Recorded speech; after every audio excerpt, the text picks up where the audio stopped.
Hey, how's it going? My name's Noah, aka J-Lang, and today I'm going to show you how to make a hyperpop beat in Reason. I feel like the term hyperpop is a little bit more general and broad now than it was maybe 7 or 8 years ago. So for me, I'm just going to set a couple of guidelines for myself going into this that kind of roughly adhere to a generalized version of what hyperpop is. First, to make sure the energy's high, I want to pick a fast BPM. Second, I want to make sure that I have a couple different mini genre switches within the beat itself. And third, I want the overall general vibe of the beat to be aggressive but pretty. And of course, overall, the general rule of thumb is that the beat should bang. So let's get into it. First, I want to up that tempo to 160. I definitely want to start out the beat with some natural kind of classic pop sounds. So I'm thinking in this case, I want to grab a clang because that's got a lot of like wooden and metallic stuff. So we'll browse through some of the patches and I'll find one that I like.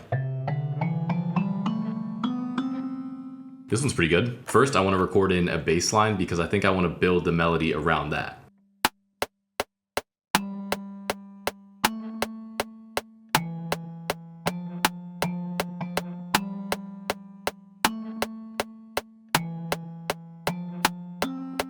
Cool. So I'm going to open up this clip and then I'm actually just going to draw in some of the melody notes. Here's what we got.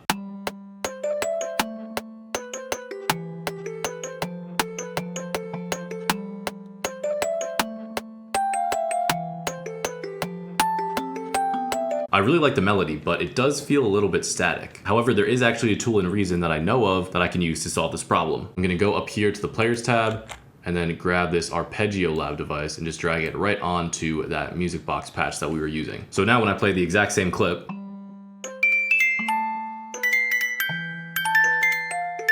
it instantly adds way more movement, which is what I'm looking for. So I'm gonna search through some of these patches and pick something cool.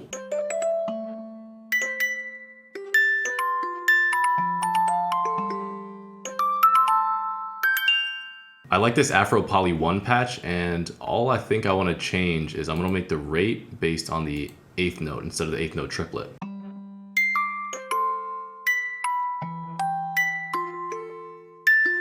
I'm going to copy and paste this and then find another instrument to layer nicely with that original music box patch. I do like that kind of natural metallic sound, so I'm going to go into the browser and honestly just sort by metallic and then see what I can find.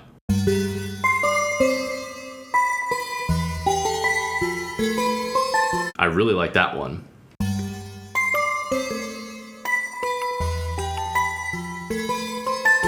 For now, I'm gonna keep these as the main kind of classic pop melodic sounds for the intro, and in keeping with that kind of natural sound, I'm gonna go back into the browser, look through the Rex loops, and just find a couple percussion loops to kind of add some rhythm to this intro section. I like this one. Drag that in. Let's find one more. This one's cool too. Drag it in. This is a little bit fast, so I'm just gonna hold down Control and then drag out the clip so it stretches. And the bongo clip. Yeah, I'm gonna do the same thing. Control, drag it out. And then I'll copy and paste it. And this is what we have all together.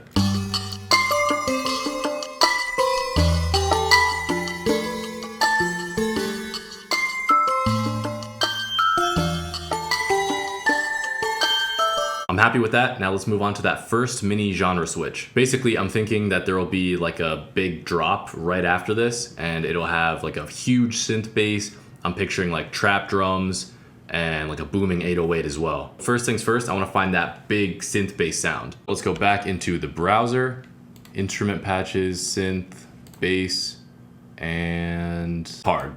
Now I'll just try and find one I like.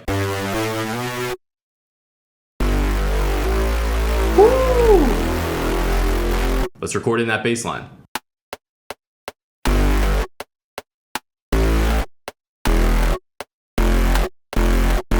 All right, so as I mentioned, I'm thinking that I want to layer this with some classic kind of trappy drums. So I'm gonna go grab some of those and put together a drum loop. Got some basic trap drum sounds in from my secret stash. Sorry, gotta gatekeep. But I do want to find one kind of weird extra sound effect that kind of gives it a little bit of extra character besides just these basic trap sounds. Back in the browser, get rid of these tags, go over to just samples, drum samples, noises and effects, and then they've got a bunch of different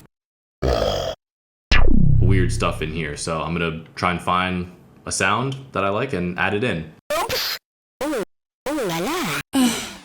Ooh, now I'm gonna build the drum loop real quick.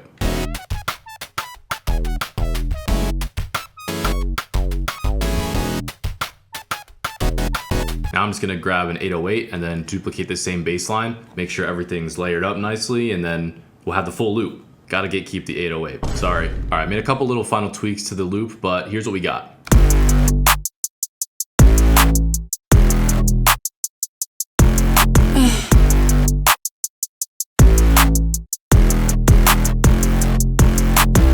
Let's go back to the original melody that we had with the Arpeggio Lab on it, and I'm gonna duplicate it again. Put it right here.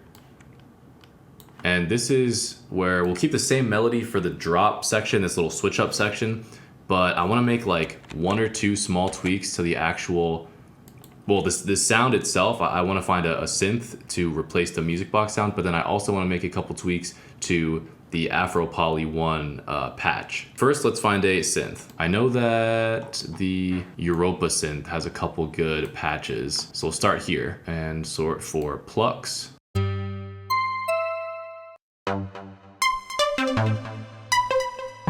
Yeah, this is what I'm talking about. I think the only change I want to make to the Afro Poly patch is to switch the rate to the 8th note triplet, because I have an idea that it'll sound random, but it'll still be perfectly in time.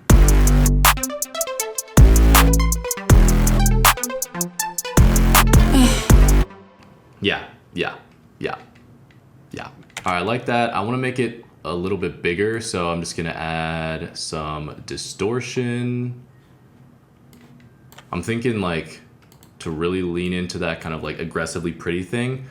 I want to do, yeah, the bit crush patch.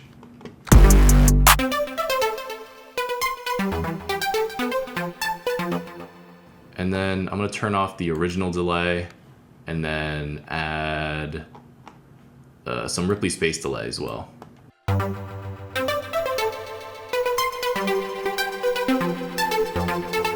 I think it would also be cool and like extra dramatic to actually wait to bring in the drums right away and the 808 as well, and just have like the bass, that synth bass, be the first note, so you're really like, oh snap, this is a switch up, and then you get the plucks coming in next, and then you get the drums and the 808 coming in. So like,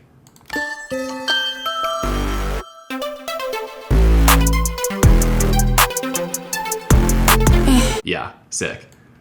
All right, section 2 complete. Now I want one more kind of mini genre switch based around these same synth plucks before I kind of go back to the original kind of natural sounding stuff from the beginning at the end. And this is where picking 160 as a BPM is actually going to come in handy, because so far I've pretty much been making the beats as if the tempo was 80 BPM. 2, 3, 4, 1, right? And same thing here. 1, 2, 3, 4. But when you listen to the metronome, it's still 1, 2, 3, 4, right? So I do want to have a section that is based on the actual BPM. So I'm thinking just like a classic 4 on the floor, like the kick is just pumping. And then this would be almost more like a just classic electronic or like housey kind of section. I'll duplicate the bass line and those synth plucks. We don't need the 808 or the trap drum sounds for now, but I think I want to maybe automate like a low pass filter on both of these, so they kind of fade into the background. I can introduce a couple new synth elements with the pumping kick, and then we can go back to more of those natural sounds from the beginning as the outro. So I'll go over to the effects and grab the envelope controlled filter, automate that. Same deal for the bass, toss it on, automate it.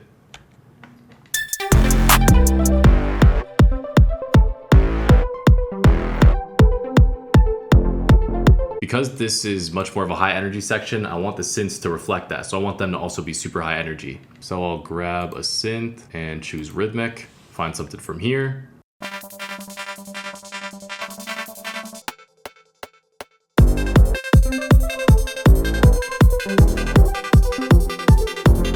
And then just a couple more synths to add. I think Polytone's got some cool ones. I think I want some actual kind of like pad chords, and then maybe like one more arpeggio that's kind of like the new top melody. I'm gonna copy the notes from the original melody recording and then basically kind of just start layering them and then kind of adjust the chords as needed.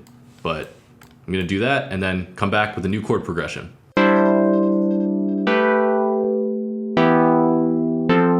Let's just switch that synth sound.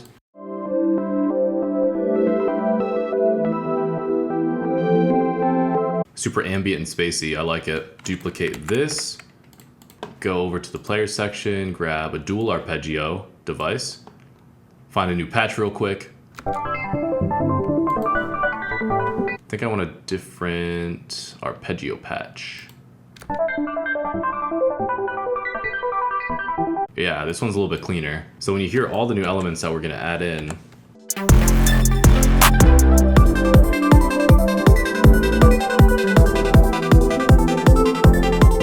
now, before I fully arrange everything, I'm gonna add a couple of risers here and there to help transition between the drops and the sections and the buildup. First, I found this filthy riser.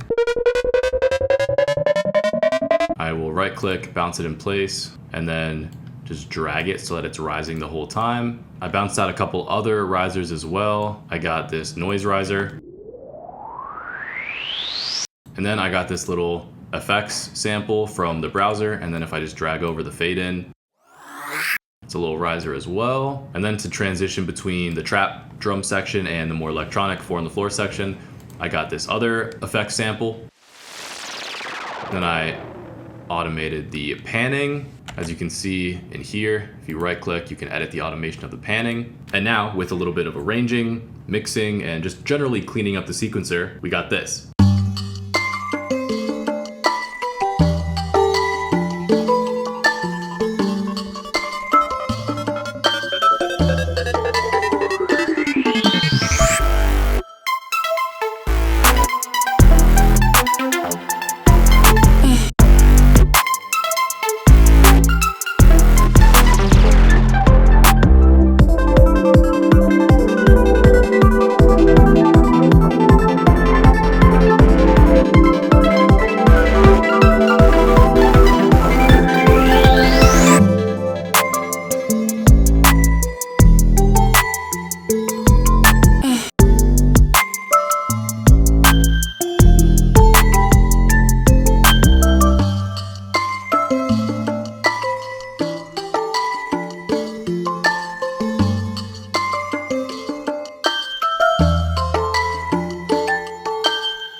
And that is one example of how you can make a hyperpop inspired beat in Reason. Let me know what you think in the comments. Let me know if you have any other tips and tricks that you like to use when you're producing in Reason. Make sure to like and subscribe, and I'll see you in the next one.